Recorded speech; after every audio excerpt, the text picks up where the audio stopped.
Good day, everyone. Welcome to Emotions and Stories. Our story for today is called The Whispering Banyan. In the remote village of Kundpur, nestled between jungles of Maharashtra, stood a massive Bargad ka ped, banyan tree, ancient, silent, and oddly alive. The villagers never went near it after sunset. It was believed that the tree whispered at night, not with rustle of leaves, but in human voices. They said anyone who heard it never returned the same. But for Anvi, a 22-year-old journalism intern from Mumbai, folklore was just a myth. I am here to write facts, she told the village sarpanch when she arrived to document the village superstitions. Facts don't survive here, the sarpanch had muttered. Only those who fear do. Anvi set up a camp in the old school building. She explored the village, met the elders, noted every tale. Every version led to the same banyan tree. Legend said that the woman named Parul was hung from its branches 60 years ago, accused of black magic, cursed love, and child sacrifice.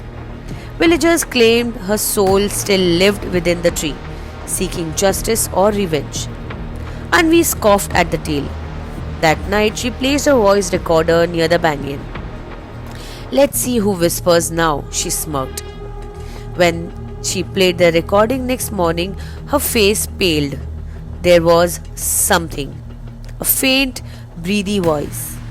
Anvi, why do you not believe? She replayed it 5 times. Same whisper. Her name clearly spoken. Shaken but not scared. She convinced herself it was a prank. She stayed focused on her work. Day 3. That night the wind howled louder. Her lantern flickered.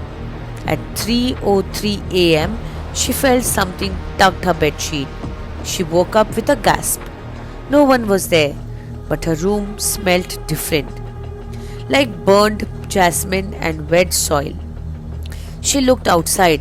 The banyan swayed violently, though no wind. Something moved behind the branches, a silhouette in white. Day 4, she confronted the villagers. You people are scaring me on purpose. But they looked terrified themselves. No one had gone near the tree in years. One old woman said, but it has started calling your name. You must leave. But Anvi did. That night she went to the tree, torch in one hand, courage in another. She placed her palm on its rough trunk. The wind stopped. Suddenly the torchlight died. She turned around to leave, but her feet wouldn't move. She was rooted, like the tree had trapped her. Then, whispers, hundreds of them, crying, laughing, chanting, screaming, and one voice as clear as the day. Now you will know what it means to be unheard. Day 5. Anvi was found unconscious beneath the banyan tree by a passing priest. Her camera, notebook, and phone were all gone. So was the recorder. When she woke up, she couldn't speak. Her voice gone, her throat unharmed but silent. Doctor said it was a psychological. Locals said otherwise. She left Kundpur that same evening. A year later, she runs a successful blog, The Silenced, writing only in text, typing what she could do no longer say. She never returned to Kundpur, but every now and then at 3:03 a.m.